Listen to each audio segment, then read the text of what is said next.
سج گئی دوستو بزم نوری، ہم دلوں کو سجائے ہوئے ہیں۔ آج موسم آج موسم ہے کتنا سہانا، میرے سرکار آئے ہوئے ہیں۔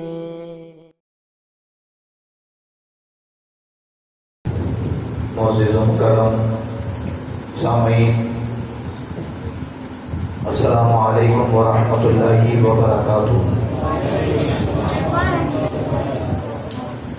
الحمد للہ رب العالمین، والعاقبۃ للمتقین، والصلاة والسلام علی سید الانبیاء والمرسلین، وعلى آلہ واصحابہ واہل بیتہ اجمعین، اما بعد۔ قال اللہ تعالی فی القرآن المجید والفرقان الحمید، بسم اللہ الرحمن الرحیم، وما ارسلناک الا رحمۃ للعالمین۔ آمنت باللہ، صدق اللہ العظیم، وصدق رسولہ النبی الامین المتین الکریم، ونحن على ذلك لمن الشاهدين والشاكرين، والحمد لله رب العالمين۔ قال الله تعالى في شان حبيبه المصطفى، إن الله وملائكته يصلون على النبي يا أيها الذين آمنوا صلوا عليه وسلموا تسليما۔ اللهم صل على سيدنا مولانا محمد معدن الجود والكرم وآله وبارك وسلم، صلاة وسلام عليك يا رسول الله صلی اللہ تعالی علیہ وسلم۔ نبی اور آل نبی پر ایک مرتبہ اور درود پاک پڑھ لیں۔ اللهم صل على سيدنا مولانا محمد عدد ما في علم الله، صلوا عليه صلاة وسلام عليك يا رسول الله صلی اللہ تعالی علیہ وسلم۔ مختصر حمد و ثناء کے بعد قرآن پاک کی مشہور آیت کریمہ تلاوت کرنے کا شرف حاصل کیا۔ آئیے اس پر کچھ گفتگو کرنے سے قبل ہم اور آپ اللہ رب العزت کی بارگاہ میں دعا کریں کہ اللہ اپنے حبیب کے صدقے مجھے حق کہنے کی توفیق عطا فرمائے، اور ہم شرکائے بزم کو حق و سن کر، حق کو قبول کر کر اس پر عمل کرنے کی توفیق عطا فرمائے۔ اللہ کا احسان ہے کہ آج ماہ ربیع النور شریف کی یہ چوتھی محفل ہے جس میں ہم اور آپ شرکت کی سعادتیں حاصل کیے ہوئے ہیں۔ گزشتہ 3 بزموں میں آپ حضرات نے مصطفیٰ جان رحمت صلی اللہ تعالی علیہ وسلم کی مبارک زندگی کے الگ الگ گوشے، فضیلت و عظمت کے واقعات سماعت فرمائے، اور آج کا عنوان آمد مصطفیٰ اور آپ کے بچپن کے احوال۔ انشاءاللہ تبارک و تعالی عنوان کی مناسبت سے وقت کے دائرے کے اندر میں اپنی گفتگو آپ کے گوشے گزار کرنے کی کوشش کروں گا۔ بس آپ لوگوں سے گزارش یہ ہے کہ جب کسی ایک موضوع خاص پر محفل کا انعقاد ہو تو اس میں توجہ بڑی کمی رکھنی ہوتی ہے، اور میری گزارش ہے کہ اگر میری طرف توجہ سب کی رہے دوران گفتگو تو میرے لیے بھی آسانی ہوگی، اور آپ کے ذہن میں بات بہت اچھے سے اتر آئے گی۔ میں نے قرآن پاک کی جس آیت کریمہ کی تلاوت کی،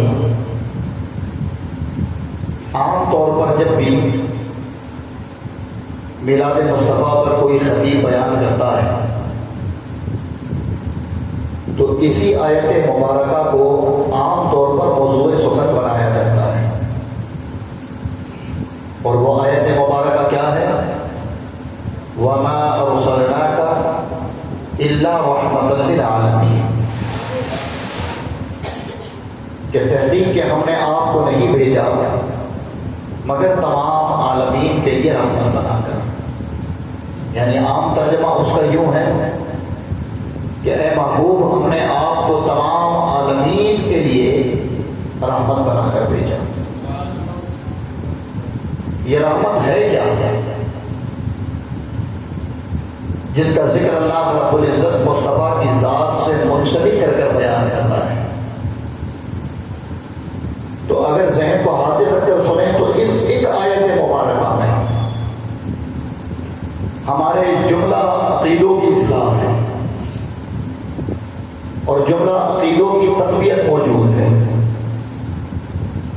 اللہ فرماتا ہے وما ارسلناک الا رحمۃ للعالمین، اے محبوب ہم نے آپ کو تمام عالمین پر رحمت بنا کر بھیجا۔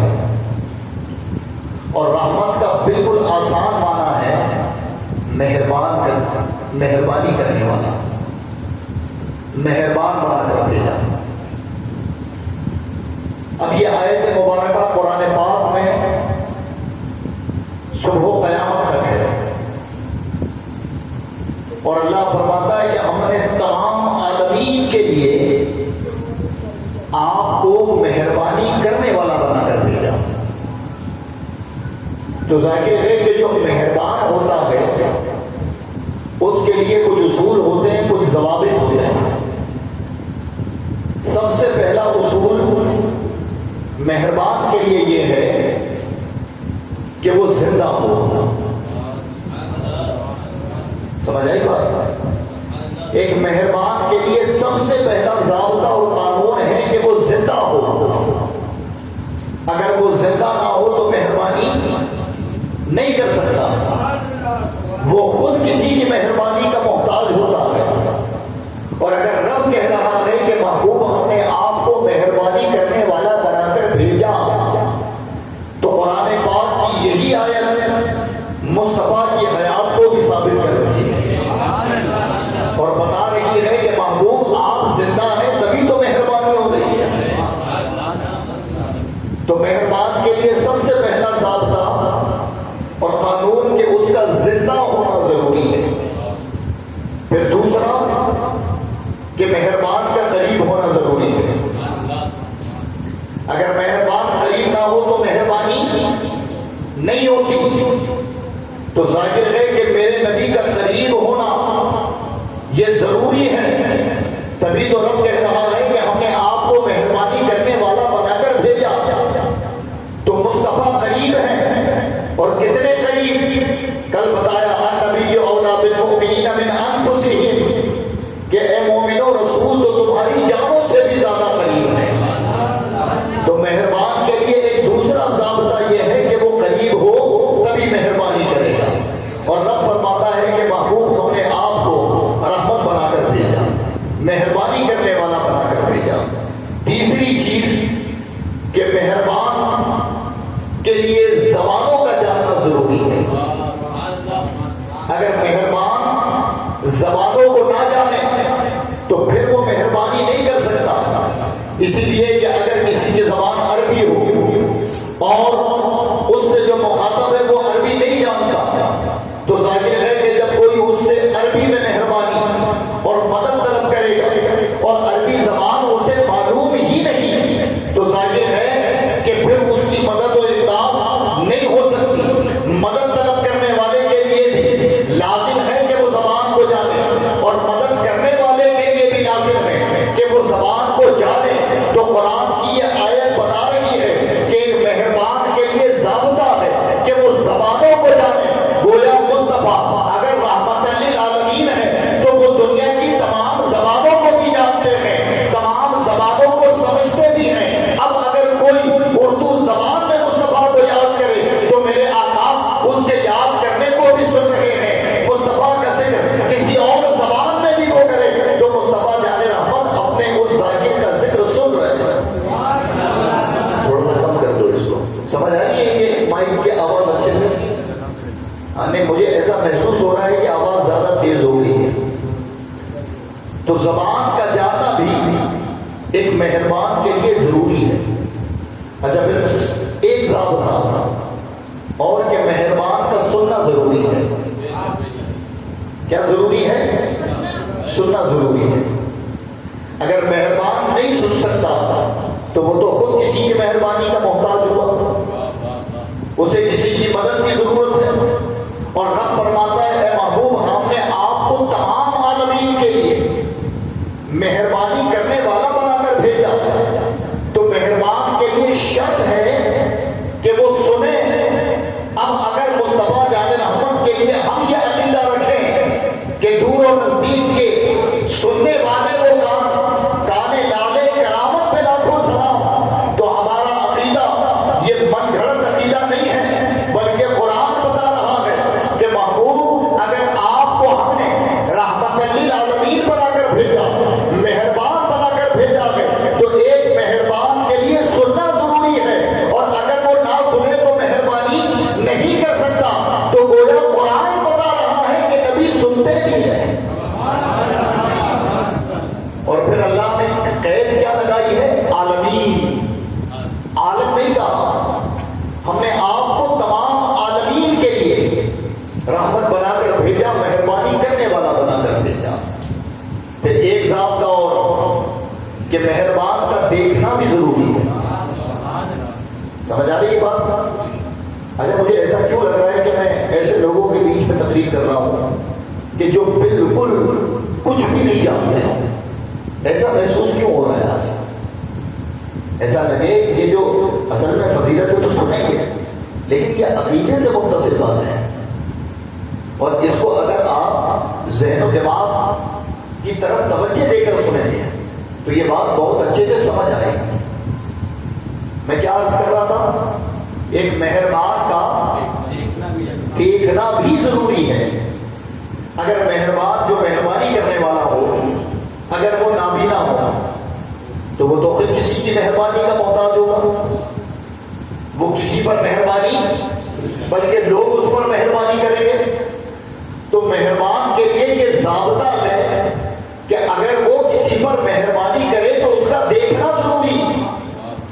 اور مصطفیٰ کے لیے رب نے کہا ہم نے آپ کو عالمین کے لیے مہربانی کرنے والا بنا کر بھیجا. تو گویا جہاں میرے مصطفیٰ زندہ ہیں, جہاں مصطفیٰ سنتے ہیں, تو جہاں مصطفیٰ ہماری فریادیں سنتے اور ہمارے قریب ہیں, وہی امام الانبیاء ہمیں دیکھتے بھی ہیں. اس لیے کہ مہربان کے لیے دیکھنا ضروری ہے. اور کتنا دیکھتے ہیں کہ قرآن میں ایک مقام پر رب فرماتا ہے حریص علیکم بالمؤمنین رؤوف الرحیم, اور تمہارا مشقت میں پڑنا ان پر گراں گزرتا ہے. جو تمہارے لیے بڑی مہربانیوں کی خواہش کا احمد ہے, تمہارے لیے رحیم ہے, تمہارے لیے کریم ہے. تو گویا اس آیت مبارکہ میں جو وما ارسلناک الا رحمۃ للعالمین, اس میں اہل سنت کے تمام عقیدے پوشیدہ ہیں. حیات کا عقیدہ اس آیت میں, حاضر و ناظر کا عقیدہ اس آیت میں, عطا کرتے ہیں مصطفیٰ عقیدہ اس آیت میں, مصطفیٰ سنتے ہیں عقیدہ اس آیت میں, امتیوں کو دیکھتے ہیں عقیدہ اس آیت میں. تو یہ ایک آیت ہی کافی ہے. اگر اس کو صحیح معنوں میں سمجھ جائیں تو عقیدے کے اندر تقویت پیدا ہوتی ہے. اور اللہ نے مصطفیٰ جان رحمت کو صرف ہمارے لیے رحمت بنا کر نہیں بھیجا, بلکہ تمام عالمین کے لیے. اور جو عالمین کی عدد بیان کی گئی ہے وہ 18,000 عالمین. کتنے ہزار؟ 18,000 عالمین جو وجود میں ہیں, جن تک ذہن کو رسائی ہوئی, علم نے جس کو دائرے میں لے آیا, وہ 18,000. نہ جانے اس کے علاوہ کتنے عالمین ہیں, اور وہ تمام عالم کے لیے مصطفیٰ جان رحمت کو رحمت بنا کر بھیجا. حضرت گرامی میرے نبی کی آمد حقیقت مانوں میں ایک ایسی رحمت بن کر دنیا میں آئی کہ میں نے ابتدائی دن بتایا تھا کہ مصطفیٰ جان رحمت جب اس دنیا میں تشریف نہیں لائے تھے اور حضرت عیسیٰ اور نبی کے درمیان تقریباً 500-550 سال کا عرصہ گزرا.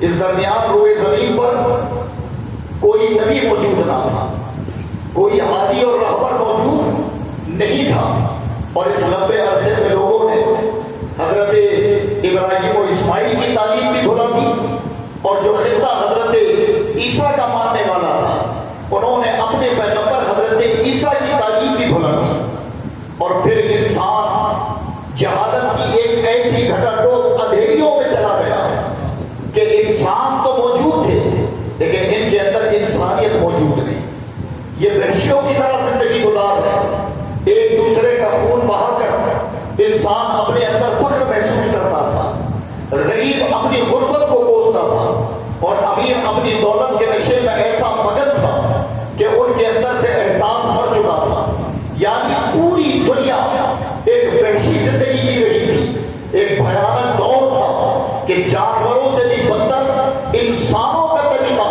اور نظم و نظام بن چکا تھا۔ اس بھیانک دور میں مصطفیٰ جان رحمت 12 ربیع الاول شریف پیر کے دن 571 ہجری میں مکہ کی سرزمین پر صبح صادق کے وقت آپ کی ولادت باسعادت ہوتی ہے، اور آپ کی ولادت باسعادت تو ہونی تھی لیکن آپ کی ولادت کا تذکرہ، آپ کی ولادت کی شان آپ کی ولادت سے پہلے بھی بیان کی جاتی تھی۔ آسمانی کتابوں میں تذکرہ تھا تو یہودی تاج میں لگے ہوتے تھے، اور وہ اس شخص کو تلاش کرتے تھے کہ جس کی پشت پہ نور محمدی ہے۔ حضرت عبد المطلب کے بیٹے حضرت عبداللہ، یہ بڑے حسین و جمیل، بڑے خوبصورت، اور پھر ان کی خوبصورتی کو چاند اس لیے بھی لگا کہ نور محمدی ان کی پشت میں منتقل ہو چکا تھا، ان کی پشت میں تھا۔ حضرت عبداللہ جب کبھی مکہ کی گلی اور بازاروں میں نکلتے تو لوگ آپ کو ٹکٹکی لگا کر دیکھتے اور کہتے کہ چاند ان کے حسن کے آگے پھیکا پڑ جایا کرتا۔ ایک روایت یہ بیان کی جاتی ہے کہ ایک مرتبہ آپ نکلے تو ایک رئیس خاندان کی عورت جس کا قبیلہ بھی طاقتور اور وہ خود بذات بڑی رئیس تھی، جب اس کی نظر حضرت عبداللہ یعنی ہمارے نبی کے والد پر پڑی تو وہ ان کے قریب گئی اور خود ہو کر کہتی ہے کہ اے عبداللہ تم مجھ سے نکاح کر لو، تم مجھے اپنی قربت عطا کر دو۔ حضرت عبداللہ نے جب یہ سنا تو سننے کے بعد کہا کہ پہلے میں اپنے آباء و اجداد سے مشورہ کروں، ہے کہ وہ عورت بڑی خوبصورت، بڑے قبائل اور بڑی رئیسوں میں اس کا شمار، لیکن اس کے باوجود بھی حضرت عبداللہ فرماتے ہیں کہ میں اپنے گھر والوں سے مشورہ کروں۔ ایک روایت یہ ہے، دوسری روایت میں آتا ہے کہ آپ نے فرمایا کہ پہلے میں اپنے گھر ہو آؤں، اس کے بعد تیرے سوال کا جواب دوں گا۔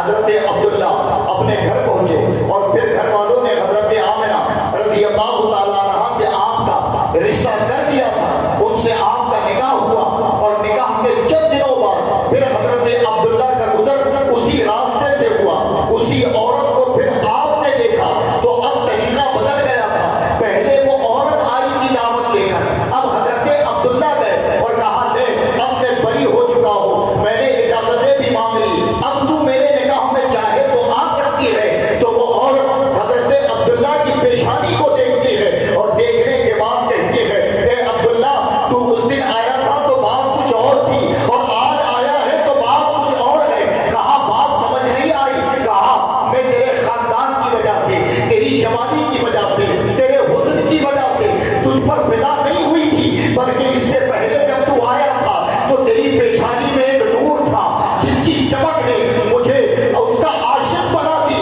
اور میں اسی نور کی طلب میں تیرے پاس تھی، لیکن اب جب تو آیا ہے تو وہ نور نظر نہیں آتا، وہ نور نظر نہیں آتا۔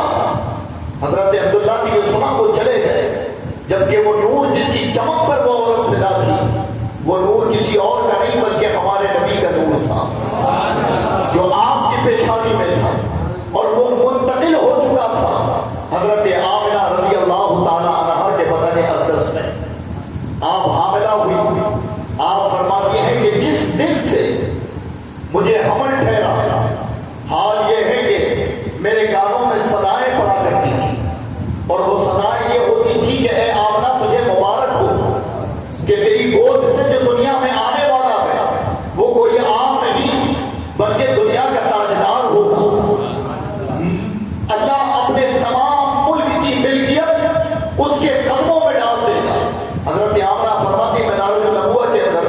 شاہ عبدالحق محدث دہلوی علیہ رحمہ نے بڑی تفصیل کے ساتھ ان واقعاتوں کو بیان فرمایا. حضرت آمنہ رضی اللہ تعالیٰ کا جب وہ وقت قریب آیا کہ میرے نبی کی ولادت ہونی تھی تو چند ایک خواتین آپ کے پاس آئی اور وہ لمبے لمبے قد کی نورانی شکل ہے. اور حضرت آمنہ نے جب ان کو آنے کا سبب پوچھا تو وہ بیان کرتی ہیں کہ کوئی کہتا ہے میرا نام عمران کہ میں بیٹی ہوں، کوئی کہتی ہے کہ میں ابراہیم کی زوجہ ہوں. یعنی تمام انبیاء علیہ السلام کی بیویاں اور ان کی خادمہ آئی اور کہا آمنہ ہم تمہیں مبارکباد دینے آئے ہیں اس لیے کہ اب جو تمہاری گود سے تولد ہونے والا ہے وہ نبیوں کا سردار بن کر آئے گا جس پر نبوت ختم ہوگی اور جو امام الانبیاء ہوگا. یہ طرح طرح کی بشارتیں حضرت آمنہ کو دی جاتی تھی. پھر حضرت آمنہ رضی اللہ تعالیٰ عنہ کو رب کائنات نے وہ خوش نصیبی بھی عطا فرمائی کہ ابھی میرے آقا کے تولد کا وقت بالکل قریب تھا کہ چند خواتین آپ کے پاس موجود تھیں اور وہ وقت تھا صبح صادق کے وقت سے پہلے کا. یعنی کہ جب صبح کی سفیدی نمودار ہوتی ہے اور رات کی سیاہی ختم ہوتی ہے. 12 ربیع الاول شریف کا وہ دن تھا. ابھی میرے آقا کی ولادت کا وقت قریب ہی ہونے والا تھا کہ حضرت آمنہ فرماتی ہیں کہ میری آنکھوں کے سامنے ایک نور برپا ہوا اور میں نے اس نور سے کائنات کے مغرب و مشرق شمال اور جنوب کا مشاہدہ کیا. یعنی محسوس ایسا ہوا کہ تولد سے پہلے پوری دنیا کا جائزہ اور دیدار مجھے کرا دیا گیا. نعرہ تکبیر، نعرہ رسالت، سرکار کی آمد، سرکار کی آمد، مختار کی آمد، جشن عید میلاد النبی، نعرہ تکبیر، نعرہ رسالت. اچھا حضرات، پھر سرکار کی ولادت بھی ایسے وقت ہوئی کہ جس وقت کے لیے میرے امام عشق و محبت فرماتے ہیں جس سہانی گھڑی چمکا طیبہ کا چاند اس دن افروز ساعت پہ لاکھوں سلام. وہ اتنا متبرک وقت تھا کہ شب کو بھی میرے نبی کی ولادت کا شرف ملا اور دن کو بھی میرے نبی کی ولادت کا شرف ملا. یعنی اس وقت مصطفیٰ تشریف لائے کہ دن کو بھی سعادت ملی اور شب کو بھی سعادت ملی. اور جب میرے آقا کا تولد ہوا، آپ کی ولادت ہوئی، آپ دنیا میں آئے تو حضرت آمنہ فرماتی ہے کہ آپ کی ولادت کے وقت مجھے درد نہیں ہوا بلکہ میرے جسم سے ایک نور نکلا اور پورا کمرہ بقعہ نور بن گیا. اور پھر میں نے دیکھا کہ ولادت جب ہوئی ہے تو عام طور پر بچے جب پیدا ہوتے ہیں تو روتے ہوئے پیدا ہوا تو روتا ہوا پیدا نہیں بلکہ مسکراتا ہوا پیدا ہوا. آپ فرماتی ہے کہ اوروں کے بچے پیدا ہوتے ہیں تو گندگی ہوتی ہے، میرا بچہ پیدا ہوا تو نور ہوا، میرا بچہ پیدا ہوا تو پورا کمرہ جہاں بقعہ نور بنا وہاں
عبداللہ کے یہاں بیٹا پیدا ہوا ہے.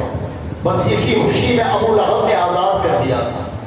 کہاں جا آج سے آزاد, اور اللہ نے اس کا اجر اسے مرنے کے بعد بھی عطا کیا. اجر ملا اسے, رہا پوری زندگی مصطفیٰ کی دشمنی میں, لیکن ولادت کے وقت اظہار مسرت کرنے کا اجر رب نے اس کافر کو بھی عطا فرمایا. حضرت عبد المطلب کو خبر ملی. اس وقت حضرت عبد المطلب خانہ کعبہ کے طواف میں مصروف تھے. جب آپ کو خبر ملی کہ آپ کے گھر پوتا ہوا ہے اور آپ کے مرحوم بیٹے, کیونکہ حضرت عبداللہ کا وصال پہلے ہو چکا تھا میرے نبی کی آمد سے, جب یہ خبر ملی کہ آپ کے مرحوم بیٹے عبداللہ کے یہاں بیٹا پیدا ہوا ہے, آپ پہلانا خوشی اور محبت کے ساتھ گھر تشریف لائے حضرت آمنہ کا, جس کو اس وقت تاریخ میں جو کتابوں میں ہے کہ سرائے یوسف کہا جاتا تھا, جس جگہ میرے نبی کی ولادت ہوئی. حضرت عبد المطلب آئے, اور آنے کے بعد جب آپ نے دیکھا تو دیکھ کر حیران ہو گئے, اور آپ خود فرماتے ہیں کہ میری نگاہوں نے آج تک اتنا حسین و جمیل بچہ نہیں دیکھا. گود میں لیا اور لینے کے بعد مصطفیٰ جان رحمت کی پیشانی کا بوسہ لیا. آپ کا بوسہ لینے کے بعد آپ کا نام محمد رکھا, اور پھر سرداران مکہ کے درمیان اس خوشخبری کو عام کرنے کے لیے حضرت عبد المطلب نے اپنے اسی پوتے کو گود میں لیا اور حرم کعبہ کی طرف بڑھنے لگے. جب آپ حرم کعبہ کے اندر پہنچے تو لوگ اکٹھا ہو گئے, اور اکٹھا ہو کر کوئی کہتا ہے کہ میرا باپ سالوں سے بیمار بسترے پر پڑا تھا, آج صبح ہوئی اچانک وہ صحت یاب ہو گیا. کوئی کہہ رہا تھا کہ میرے جانوروں کا دودھ خشک ہو چکا تھا, لیکن میں نے دیکھا کہ ان کے تھن نوازہ دودھ سے بھرے ہوئے ہیں. کوئی کہہ رہا تھا کہ آج مکہ کی ہواؤں میں کچھ عجیب بات ہے کہ جس طرف جاؤ مشک و عنبر کی خوشبو آ رہی ہے. ایسی صبح ہم نے کبھی نہیں دیکھی. لوگ طرح طرح کے تذکرے کرتے رہے ہیں. ایک سردار مکہ تو یوں بیان فرماتا ہے کہ جب عبد المطلب اس بچے کو لے کر جو ابھی ان کی گود میں ہے حرم کعبہ کی طرف جا رہے تھے, تو وہ پیچھے تھا اور وہ دیکھتا ہے کہ کبھی میری نظر کعبے پر جاتی, کبھی پھر عبداللہ پر آتی, کبھی کعبے پر جاتی, کبھی عبداللہ پر آتی, اور میں اسی دیکھا دیکھی میں یہ فیصلہ نہیں کر پا رہا تھا کہ عبداللہ کعبے کی طرف جا رہے ہیں یا کعبہ عبداللہ کی طرف آ رہا ہے. اعلیٰ حضرت امام عشق و محبت اسی منظر کو یوں بیان کرتے ہیں کہ جس کے سجدے کو محراب کعبہ جھکے, جس کے سجدے کو محراب کعبہ جھکے, ان بھووں کی لطافت میں لاکھوں سلام.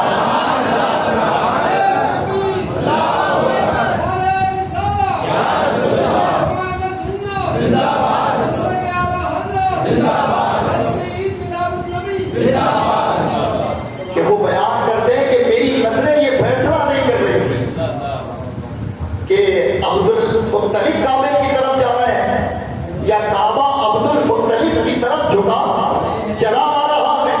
اور پھر اسی لیے کہا, آج یہ عقیدہ کسی کو برا لگے تو لگے, لیکن ہمارے امام نے عقیدہ دیا, آج یہ آؤ شہنشاہ کا روضہ دیکھیں. کعبہ تو دیکھ چکے, کعبے کا کعبہ دیکھیں, اس لیے کہ پوری دنیا جھکے کعبے کی طرف اور کعبہ جھکا ہے مصطفیٰ کی طرف.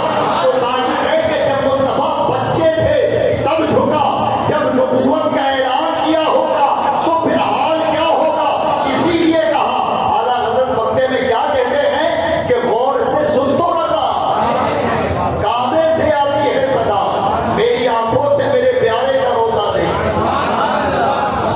حضرت عبد المطلب کعبے میں لے کر پہنچے, جا کر آپ نے مصطفیٰ جان رحمت کو بلند کیا اور پھر ساتھ لے کر کعبے کا طواف کیا.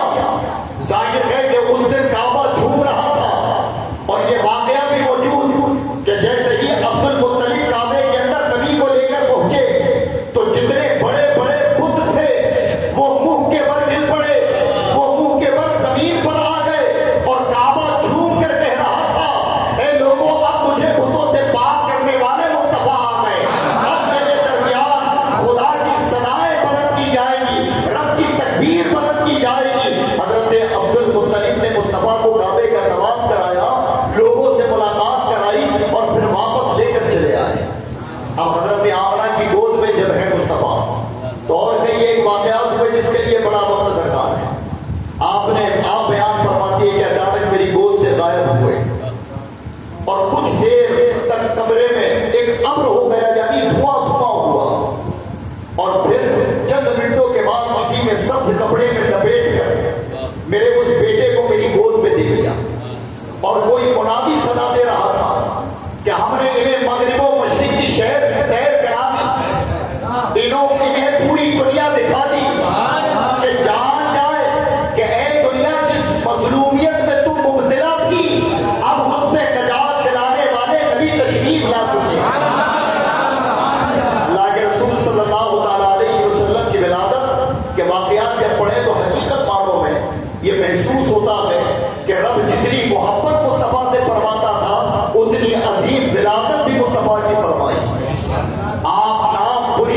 یعنی عام طور پر بچوں کا نام ماں کے پیٹ سے جڑا ہوتا ہے، لیکن مؤرخین تاریخ نگار فرماتے ہیں، محدثین فرماتے ہیں کہ مصطفیٰ جب تشریف لائے تو ناف بریدہ تھے، ختنہ شدہ تھے، یعنی ہر نقص اور ہر عیب سے رب نے پاک فرمایا اور ولادت سے بتا دیا کہ اے لوگوں تم پیدا ہوتے ہو تو تمہارا نام جڑا ہوتا ہے، کسی کو ضرورت ہوتی ہے کہ وہ کاٹے، تم پیدا ہوتے ہو تو تمہارا ختنہ کروایا جاتا ہے، لیکن میرے نبی کو میں نے ایسا بے عیب بھیجا ہے کہ جب کوئی پیدائش کو پڑھے تو سمجھ جائے کہ یہ کسی عام کی نہیں بلکہ امام الانبیاء کی ولادت ہے، یہ امام الانبیاء کی ذات ہے۔ میرے آقا کی ولادت ہوئی حضرت آمنہ کے پاس، آپ تقریباً 8 یا 10 دن رہے۔ کتنے دن؟ صرف 8 یا 10 دن۔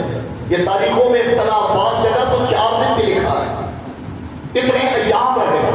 اور اس کی وجہ یہ تھی کہ ایک روایت بیان کی جاتی ہے کہ مکہ میں ایک وبا تھی، بیماری تھی پہلے، اور اسی خطرے کو ملحوظ رکھتے ہوئے لوگوں نے یہ مشورہ کیا کہ ہم بچوں کو، جو کم سے بچے ہیں، انہیں دیہاتوں اور گاؤں میں پہنچا دیں۔ اور اس دور کا معمول تھا کہ مکہ میں یا شہروں کے بچوں کی تربیت دیہات اور چھوٹے چھوٹے قبیلوں میں ہوا کرتی تھی، چونکہ وہاں کی عربی بھی فصیح تھی اور ایک کھلا اور سازگار ماحول ملتا تھا۔ تو جب اللہ کے نبی کی ولادت ہوئی تو اس وقت اللہ تبارک و تعالیٰ نے ایک قبیلے کا انتخاب فرمایا، اور یہ قبیلہ مدینے سے قریب ہے، اس کو کہا جاتا ہے قبیلہ سعد۔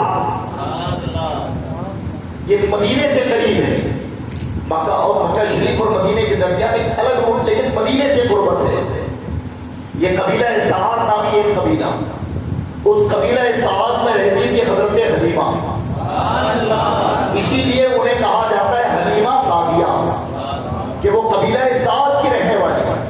اللہ نے منتخب کیا اس قبیلے کو، اور وہ قبیلہ خود بھوکمری کا شکار تھا، قحط کا شکار تھا، یعنی حال یہ تھا کہ لوگوں کے پاس کھانے کو دانا نہیں، اور وہ بھوک کی شدت سے تڑپتے، بچے بلبلاتے، اور ان کی ماؤں کے دودھ خشک ہو چکے، جانوروں نے دودھ دینا بند کر دیا تھا۔ تو آپس میں ان لوگوں نے مشورہ کیا کہ کیوں نہ ہو کہ ہم کسی شہر کی طرف جائیں اور وہاں کے روسا کے بچوں کو لیں اور پھر ان کی تربیت کریں، ان کی پرورش کریں، تو ہو سکتا ہے کہ اس انعام اور اکرام اور اجرت کی وجہ سے ہماری غربت اور قحط سالی کا خاتمہ ہو۔ جب یہ میٹنگ کی گئی قبیلہ سعد میں تو حضرت حلیمہ بھی تھی۔ حضرت حلیمہ کے پاس سواری کا جانور نہیں، اور تھا بھی تو اتنا کمزور کہ چند قدم چلتا اور بیٹھ جاتا ہے۔ تو حضرت حلیمہ نے جب اپنے جانور کا حال دیکھا تو آپ نے لوگوں سے تو یہی کہا کہ لوگوں میرے پاس زیادہ راہ نہیں ہے، یعنی سفر کے لیے کوئی ایسا جانور نہیں کہ وہ مکہ تک جا سکے۔ لوگوں نے کہا حلیمہ چلو، اس لیے کہ اگر نہ گئی تو تمہارے بچے بھوک سے بلکتے ہیں، تمہارا حال برا ہے۔ آپ گھر تو لوٹ گئی اور اپنے شوہر حارث جن کا نام بھی، ان سے مشورہ کیا اور کہا کہ میرے سرتاج کیا کیا جائے آپ بتائیں۔ کہا یا تو یہاں رہ کر موت کا انتظار کیا جائے یا پھر قبیلے والوں کے ساتھ مکہ کی طرف سفر کیا جائے۔ شوہر نے کہا کہ بہتر یہ ہے کہ کوشش کی جائے، ہو سکتا ہے کہ کوشش کا کچھ تو انعام رب عطا کرے گا۔ بس آپ نکلے قبیلہ سعد سے ایک قافلے کی شکل میں مکہ کی جانب، لیکن سواری کی کمزوری کی وجہ سے وہ پورا قافلہ آگے چلا گیا اور حضرت حلیمہ سب سے اخیر میں مکہ کے اندر داخل ہوئی۔ جب آپ کا داخلہ مکہ معظمہ کے اندر ہوتا ہے تو وہ عورتیں جو آپ کے ساتھ تھیں وہ بچے لے لے کر لوٹ رہی تھی۔ حضرت حلیمہ تاخیر سے پہنچی، جب لوگوں سے ملاقات اپنے قبیلے کے ہوئی تو وہ عورتیں کہنے لگی اے حلیمہ تمہاری تاخیر میں ہو سکتا ہے کہ تمہیں محروم کر دیا ہے، اب کوئی بچہ مکہ میں موجود نہیں کہ جس کی کفالت تم کر سکو، جس کی کفالت کی اجرت تمہیں ملے۔ حضرت حلیمہ مایوس تو ہوئی، لیکن انہی کے قبیلے کی ایک عورت کہتی ہے حلیمہ مایوس نہ ہو، ایک بچہ ضرور ہے لیکن ہم نے سنا ہے کہ وہ یتیم ہے۔ سنا تو ہے کہ بچہ ہے لیکن وہ بچہ یتیم ہے۔ وہ کہنے والی کو نہیں معلوم تھا کہ بظاہر جسے یہ یتیم کہہ رہی ہے نہ جانے کتنے یتیموں کے سر پر ان کے شفقت کا ہاتھ آئے گا. لوگ یتیموں کی تربیت اور پرورش کا احساس اور تعلیم ان کے ذریعے سیکھیں گے. اس نے یتیم کہہ کر چلی گئی. حضرت حلیمہ کچھ اور آگے بڑھی تو کسی نے کہا کہ وہ یتیم تو ضرور ہیں لیکن ان کی شان بڑی ہے.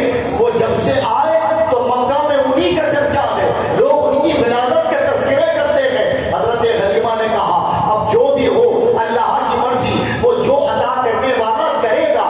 آپ گئی اور پہنچی سردار قریش حضرت عبد المطلب کے پاس اور کہا میرے آنے کی غرض یہ ہے کہ میں نے سنا آپ کا ایک پوتا ہے جس کے سر سے باپ کا سایہ ہٹ چکا ہے اور آپ اس کی کفالت کسی کھلی آبادی میں کرانا چاہتے ہیں. تو میرے پاس کوئی بچہ نہیں, اگر آپ مجھے کچھ اجرت دے تو میں اس بچے کو لینے کو تیار ہوں. حضرت عبد المطلب فرماتے ہیں ہاں میرا بچہ تو ہے لیکن یاد رکھو کہ اس کی ماں کے پاس اتنا مال نہیں کہ وہ تمہاری خواہشات پوری کر سکے. اب جا کر خود سے ہی مشورہ کر دو. حضرت حلیمہ حضرت آمنہ کے گھر آئی. آنے کے بعد اپنے آنے کا سبب بتایا اور جب حضرت آمنہ نے یہ سبب سنا تو فرماتی ہے اے میری بہن میں تیرے آنے پر خوش تو ہوں لیکن تیری خواہش پوری نہیں کر پاؤں گی, لیکن ہاں اتنا ضرور بتاتی ہوں کہ یہ میرا بیٹا یہ عام بچوں کی طرح نہیں ہے. سن میرے گھر چراغ میں ڈالنے کے لیے تیل بھی نہیں ہوا کرتا تھا لیکن جس دن سے یہ آیا ہے میں نے اپنے گھر میں چراغ نہیں جلایا. یہ جو روشنی ہے یہ اسی کے نور کی برکت ہے, یہ اسی کے چہرے کی چمک ہے. حضرت آمنہ نے جب اپنے بیٹے کی یہ فضیلت بیان فرمائی تو حضرت حلیمہ کہتی ہیں کہ اب میرے اندر لالچ نہیں کہ مجھے کچھ ملے, بس مجھے دیدار کرا دے کہ وہ بچہ ہے کہاں. حضرت حلیمہ سعدیہ نے جب اس بچے کی دیدار کی آرزو پیش کی حضرت آمنہ اندر لے گئی. اس وقت ایک کالے کپڑے میں مصطفیٰ جان رحمت کو جھولے میں حضرت آمنہ نے لٹایا ہوا تھا اور وہ کالا رخ وہ کالا کپڑا جب میرے مصطفیٰ کے رخ سے ہٹا اور چہرہ جب نمودار ہوا تو حلیمہ کہتی ہے کہ رات ہو چکی تھی, آسمان پر چاند تھا. کبھی میں بچے کے چہرے کو دیکھتی کبھی چاند کو دیکھتی اور میں اس فیصلے پر پہنچی کہ چاند اس چہرے کے سامنے کوئی حیثیت نہیں رکھتا تھا. کتنا چمکدار وہ چہرہ.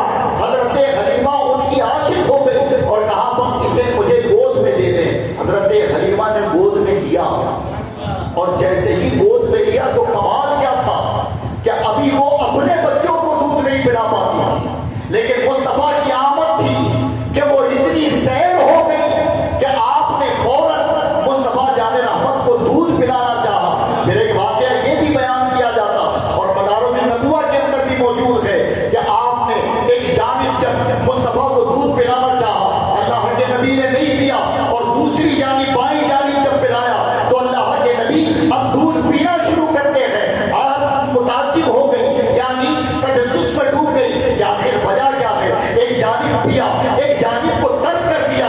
آخر جب تحقیق کی گئی تو پتہ یہ چلا کہ صرف نبی نہیں بلکہ حضرت حلیمہ کی کفالت اور خود ان کے ذاتی بچے بھی تھے جو شیر خوار تھے اور مصطفیٰ جان رحمت شیر خواری کی عمر میں حق بتا رہے ہیں کہ میرا جو حق ہے وہ میں نے لے لیا اور جو اوروں کا حق ہے ان کے لیے چھوڑ دیا. حضرت حلیمہ نے لیا, کچھ وقت گزارا اور گزارنے کے بعد پھر اجازت لے کر وہ قبیلہ سعد کی طرف چلنے کے لیے روانہ ہو گئے. وہ جس جگہ خیمہ تھا وہاں شوہر اور سواری تھی. آپ میرے نبی کو لے کر آئے اور آنے کے بعد جب اپنی سواری کے قریب گئی تو سواری کا حال کیا تھا معلوم ہے؟ سواری کا حال یہ تھا کہ وہ سواری کو کئی بار کوچے لگانا ہوتا تب جا کر وہ کھڑی ہوتی. لیکن جب حلیمہ مصطفیٰ جان رحمت کو لے کر پہنچی تو وہ سواری پہلے سے کھڑی. میرے مصطفیٰ کے استقبال میں آنکھوں سے آنسو گر رہے ہیں. آپ کو تعجب ہوا, اپنے شوہر سے کہتی ہے کہ میرے سرتاج دیکھیں کہ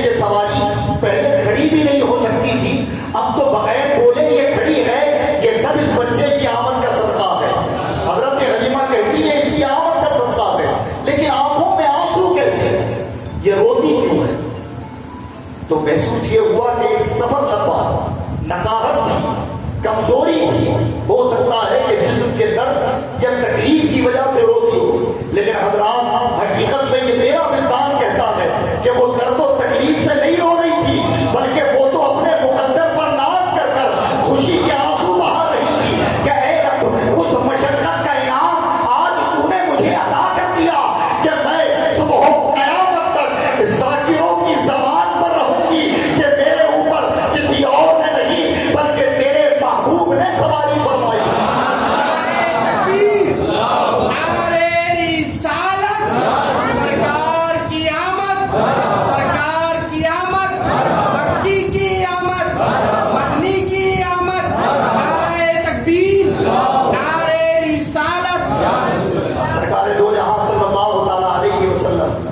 کے ساتھ اب حضرت حلیمہ سعدیہ مکہ سے قبیلہ سعد کی طرف چلے۔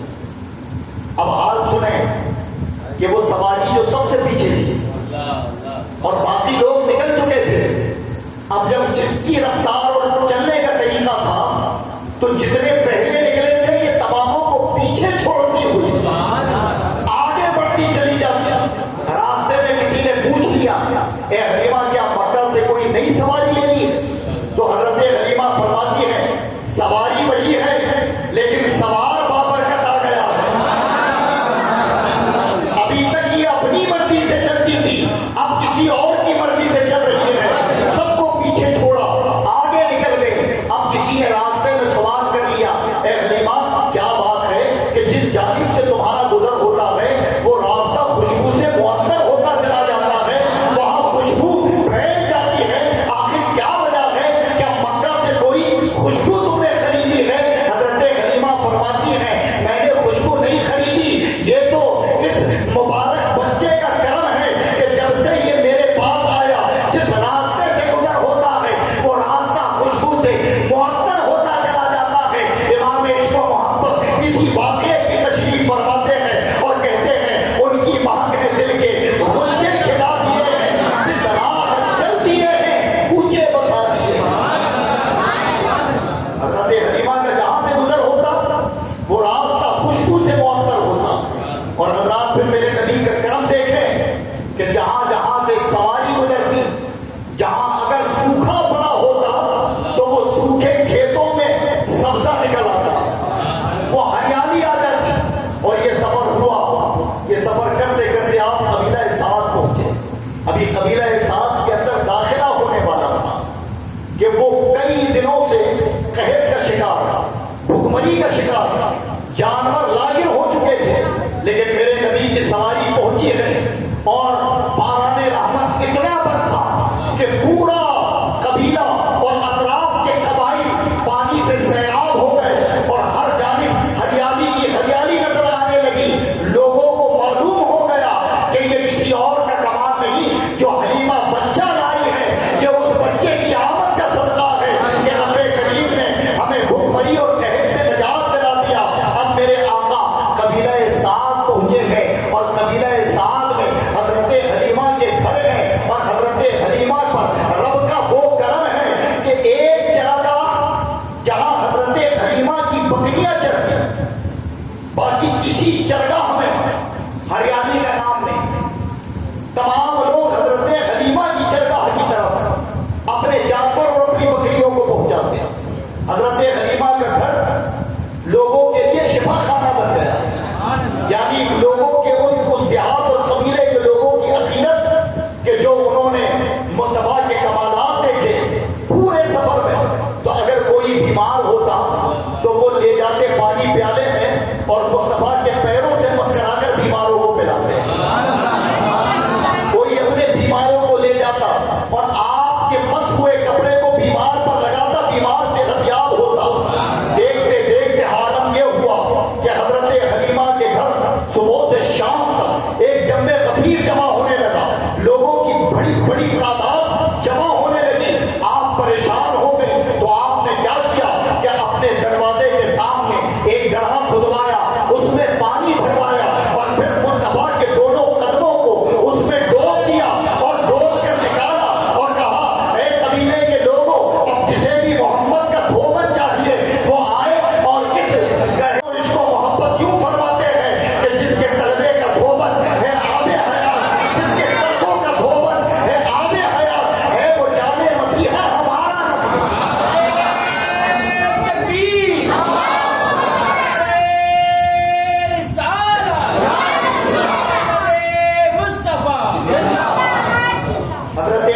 یہاں تقریباً میرے نبی نے 2 سال گزارے. کتنا سال گزرا؟ 2 سال گزرے. اور بعض روایتوں میں 4 سال کی عمر میں اول ایک وقت 2 سال اور پھر اس کے بعد لوٹ کر آئے تو پھر 2 سال، یعنی مکمل طور پر 4 سال گزارے. 2 سال رکے، پھر ایک معاملہ ہوا تو واپس پہنچانا پڑا کہ آپ کی طبیعت میں کچھ کمی آئی اور حضرت حلیمہ کو ڈر سا محسوس ہوا. مدت 2 ہی سال کی تو حضرت حلیمہ لے کر چلی گئی نبی کو اور حضرت آمنہ کے سپرد کر دیا. لیکن دل اتنا لگ چکا تھا کہ عرض کر دیتی ہیں کہ اگر چند دنوں کی کفالت کا موقع اور مل جائے تو اس کی مجھے کوئی اجرت نہیں چاہیے، میں خوشی سے ان کی کفالت کروں گی. حضرت آمنہ نے پھر لے دیا. پھر مصطفیٰ جان رحمت قبیلے ساتھ جو ہے، لیکن جتنے ایام اور سال رہے حضرت حلیمہ فرماتی ہیں کہ جیسے بچے سالوں میں بڑھتے ہیں، مصطفیٰ کے بڑھنے کا انداز مہینوں میں تھا. بچوں کا طریقہ ہوتا ہے کہ پہلے وہ پلٹنا سیکھتے ہیں، پھر گھٹنوں پر آتے ہیں، پھر ان کے قدموں میں چلتے وقت لرزہ ہوتا ہے اور پھر وہ چلنا سیکھتے ہیں. لیکن حضرت حلیمہ فرماتی ہیں کہ یا تو مہد میں تھے، جھولے میں تھے، اور یا پھر سیدھا بیٹھے اور اس کے بعد جب چلنے کی عمر آئی تو بغیر لڑکھڑائے کھڑے ہوئے اور چلنا شروع کر دیا. اور بچپن سے بتا دیا کہ یہ وہ نبی ہیں جو لڑکھڑاتی ہوئی دنیا کو صراط مستقیم پر گامزن کرتے آئے ہیں. آپ نے بچپن میں انداز چال سے لوگوں کو بتایا، یعنی عام لوگوں کی طرح آپ کے اندر کوئی معاملہ نہیں، کوئی عیب نہیں. اللہ نے ہر ایک چیز سے مبارک کیا. نبی پاک صلی اللہ علیہ وسلم قبیلہ سعد ہے، کم سے عمر ہے. آپ نے دیکھا کہ روزانہ جو حضرت حلیمہ کے بچے ہیں وہ بکریاں چرانے جاتے ہیں اور وہ بچے ساتھ لے جاتے ہیں، تو کم سے عمر ہے. آپ نے بھی ضد کر لی.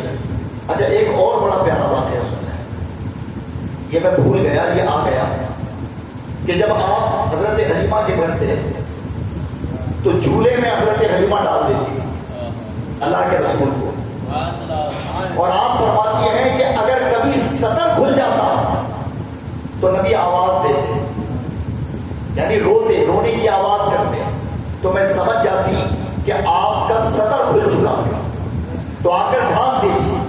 اور کبھی اگر میں نہ ڈھانپ پاتی تو میں دیکھتی کہ خیری طور پر کسی نے آپ کا سطر ڈھانپ دیا. اس عمر میں حیا کا عالم، اور آپ رفع حاجت ایک مخصوص وقت پر کرتے. حضرت حلیمہ فرماتی کبھی کپڑوں میں آپ نے رفع حاجت نہیں کی، یعنی آپ نے اپنی ناپا کی پیخانہ اور پیشاب اس دور میں بھی جب جھولے میں ایک مخصوص وقت تھا میں لے جاتی تو آپ فارغ ہوتے، اس کے علاوہ نہ کرتے.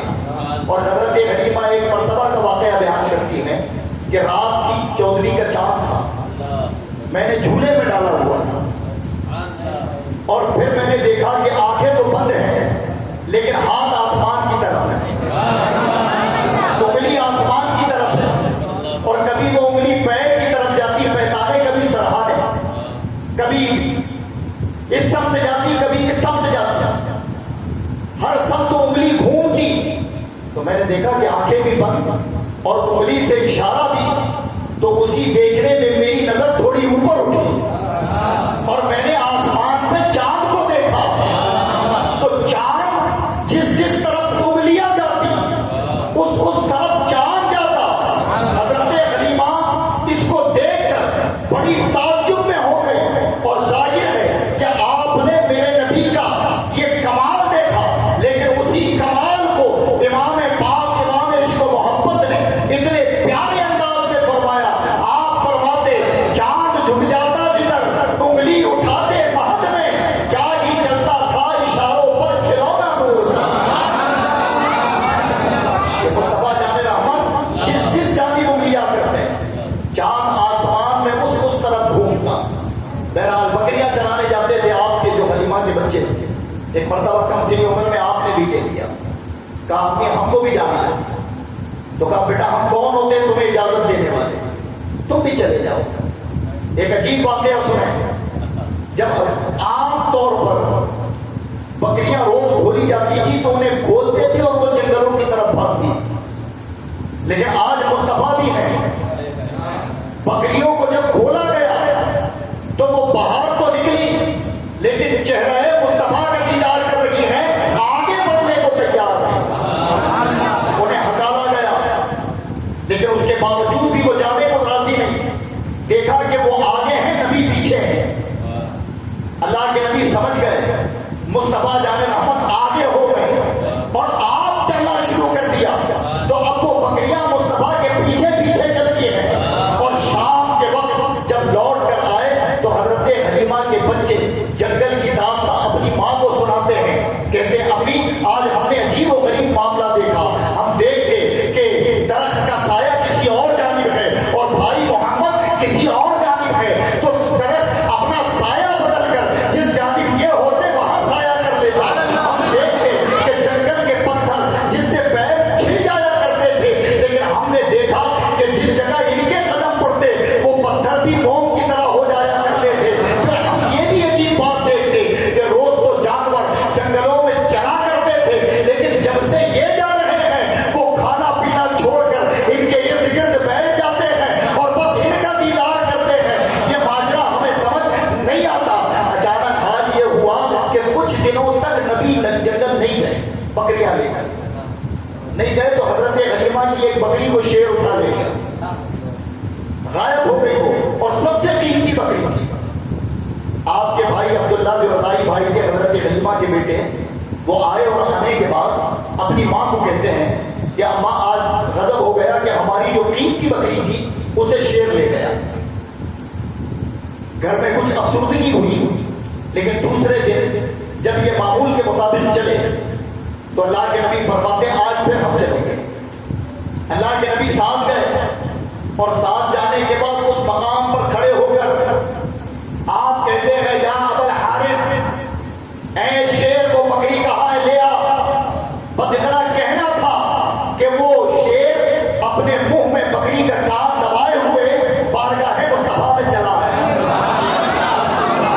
اور زبان حال سے کہتا ہے یا رسول اللہ, شکار کرنا مقصد نہیں تھا, طلب تو آپ کے دیدار کی تھی, آپ تشریف نہیں لا رہے کہ آپ کے دیدار کی طرف تھی. حال یہ ہے کہ کئی معاملات ایسے کمالات, یہ اس کو کہا جائے گا احراز, معجزہ نہیں کہا جائے گا, کیونکہ اعلان نبوت سے پہلے جو ہوں وہ احراز ہوتے ہیں. یہ جو اصطلاح شریعت ہے لفظ ہے, اور اعلان نبوت کے بعد اگر ایسے کمالات ہوں ان کو معجزہ کہتے ہیں. اس لیے میں کمال کہہ رہا ہوں, معجزہ نہیں کہتا. تو یہ بے شمار کمالات ہوئے. پھر اچانک ایک دن حضرت عبداللہ دوڑتے اور روتے ہوئے گھر آئے اور حضرت حلیمہ کو آ کر بتاتے ہیں امی جان آج غضب ہو گیا. کہا بیٹا کیا ہوا؟ کہا غضب یہ ہوا کہ ایسا لگتا ہے کہ بھائی محمد کو کسی نے قتل کر دیا, کسی نے مار دیا. کہا کیا ہوا؟ تو حضرت عبداللہ بتاتے ہیں کہ اماں ہم معمول کے مطابق بکریاں چلا رہے تھے, میں نے دیکھا کہ چند نورانی شکل والے سفید پوش آسمان کی طرف سے اترے اور پھر بھائی محمد کو اٹھایا اور ایک چٹان پر لٹایا. پھر دشت سے ہتھیار نکالے, کچھ خنجر تھے, اور ان کا سینہ چاک کیا.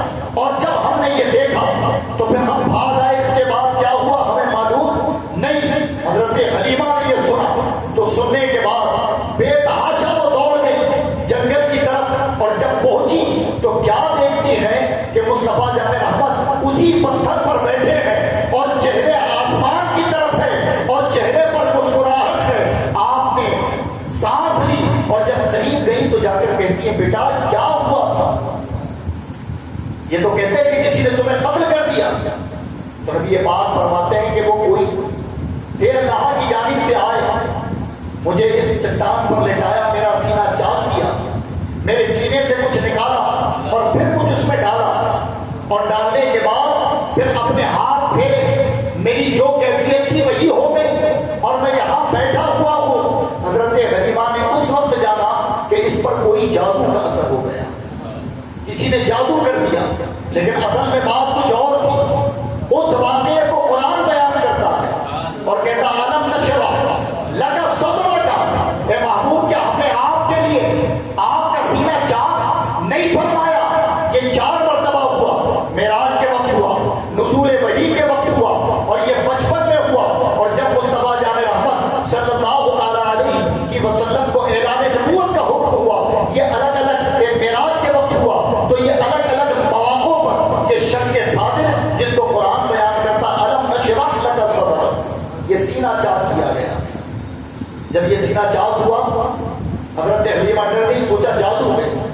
لیکن آپ کو معلوم ہے کہ یہ سینہ چاک کرنے کا واقعہ قرآن میں کیوں ہے؟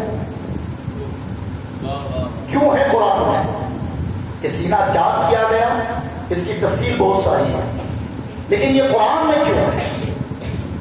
تو قرآن نے بتایا سورہ فیل کے ذریعے ہمیں ایئر فورس کا کانسیپٹ قرآن نے دیا، اور یہ شک کے صادر کر کر رب نے بتایا کہ اے سینہ چاک کر کر دل نکال لینے والوں، یہ تمہارا نیا عمل نہیں ہے، اگر یہ تمہیں ملا ہے تو مصطفیٰ کا صدقہ ہے۔ ہاں، یہ اوپن ہارٹ سرجری جو ملی نا، یہ مصطفیٰ جان رحمت کی جانب سے، یہ قرآن نے ہمیں علم دیا ہے، تب جا کر لوگوں نے تحقیق کی۔ بہرحال حضرت حلیمہ ڈر گئی، اور ڈرنے کے بعد مصطفیٰ جان رحمت صلی اللہ تعالیٰ علیہ وسلم کو لے کر وہ قبیلہ سعد سے واپس مکہ پہنچی، اور مکہ پہنچی تو راستے میں ایک جگہ آپ ٹھہری، نبی کو بٹھایا اور آپ رفع حاجت کے لیے گئی۔ جب رفع حاجت کے لیے گئی، آ کر دیکھا تو نبی غائب، نبی نہیں ملتے۔ آپ پریشان ہو گئے، خوب تلاش کیا تو کسی نے کہا کہ اے عورت کیوں پریشان ہے؟ کسی مسافر نے کہا کہ میری ایک امانت تھی، وہ گم ہو گئی، ایک بچہ، اور میں تلاش کرتی ہوں، وہ نہیں ملتا۔ تو اس نے کہا کہ جہاں قریب میں ایک بت خانہ ہے، وہ بڑا مکرم بت ہے، جب تو اس کے پاس جائے گی اور جا کر اپنی حاجت پیش کرے گی تو ہو سکتا ہے کہ تیری نیت، تیری تمنا پوری ہو جائے۔ حضرت حلیمہ پہنچ گئی اور جا کر آپ نے کہا کہ اے بت، محمد میرا بیٹا گم ہو گیا۔ اتنا کہنا تھا کہ وہ بت زمین پر گرایا، اور حضرت حلیمہ فرماتی ہے کہ میں اس بت سے آوازیں سن رہی تھی کہ اے حلیمہ، جس کا نام تو نے لیا ہے وہ گم ہونے والی شے نہیں ہے، بلکہ وہ تو انہیں راہ پر لاتے ہیں جو بھٹکے ہوئے ہیں، اور ان کا نام اب کسی بت کے سامنے نہ لینا۔ حضرت حلیمہ نے یہ سنا اور وہاں سے مارے ڈر کے نکل آئی۔ پھر جب آپ تلاش کی تو آپ کو نہ ملے، اور وہ تلاش کرتے کرتے مکہ چلی آئے۔ قرآن میں ہوا گیا ہے وَوَجَدَكَ ضَالًّا فَهَدَىٰ، سورہ دوحہ کے اندر ایک آیت ہے نا، اس کا ترجمہ بیوقوفوں نے الگ الگ طریقے سے کر دیا۔ کسی نے کہا کہ جب تم کو گمراہ پایا تو اپنی طرف راہ دی، کسی نے ترجمہ کر دیا کہ جب تمہیں بھٹکا ہوا پایا تو اپنی طرف راہ دی، لیکن امام عشق و محبت نے کنز الایمان میں ترجمہ کیا اسی واقعے کا اور اس آیت کا۔ تو آپ ترجمہ کرتے ہیں تو کیا لکھتے ہیں؟ وَوَجَدَكَ ضَالًّا فَهَدَىٰ، کہ جب آپ کو اپنی محبت میں خود رفتہ پایا، اپنی محبت میں خود رفتہ پایا تو اپنی طرف راہ دی۔ گویا آپ کی تلاش مکہ سے بھی شروع ہوئی، اور پھر میرے نبی ایک باغ میں آپ کے دادا کو ملے، وہاں اللہ کے ذکر میں، اللہ کی یاد میں بیٹھے ہوئے تھے۔ اسی دوران ایک کمال اور بھی میرے نبی کا ہوا۔ حضرت حلیمہ جب لے کر مکہ کی جانب آ رہی تھی تو ایک عورت بیچاری کنویں کے کنارے بیٹھ کر بے تحاشا رو رہی ہے۔ حضرت حلیمہ نے پوچھا کیا بات ہے؟ تو وہ کہنے لگی کہ مجھے پیاس کی شدت تھی، اور میری گود میں شیر خوار بچہ تھا جو پیاس سے بلک رہا تھا۔ میں اس کنویں کے منہ کے قریب آئی اور دیکھا کہ کوئی رسی اور ڈول نہیں، قریب آ کر دیکھا کہ پانی اوپر ہو تو پی لوں، لیکن اسی دیکھنے میں میرا بچہ اچھلا اور کنویں میں گر گیا، اور میں اس بچے کی محبت میں رو گئی۔ حضرت حلیمہ اس سے کلام کرتی اور مصطفیٰ کو سواری پر بٹھایا ہوا۔ نبی کریم نے جب یہ سنا تو اتر کر نیچے آئے اور آ کر اس کنویں کے قریب ہوئے، اور جب کنویں میں جھانکا تو جھانکنے کے بعد اپنا لعاب اس کنویں میں ڈال دیا۔ اب وہ لعاب گرنا تھا کہ حال یہ ہوا کہ وہ کنواں ابل پڑا، اور وہ گرا ہوا بچہ اوپر آیا، ماں نے اٹھا لیا، اور وہ اتنا مسکرائی اور کہتی ہے حلیمہ، یہ بچہ کون ہے کہ جس کے لعاب کا عالم یہ ہے کہ اگر کنویں میں ڈالے تو سوکھا ہوا کنواں سیراب ہو جائے اور کسی کو حیات عطا ہو جائے،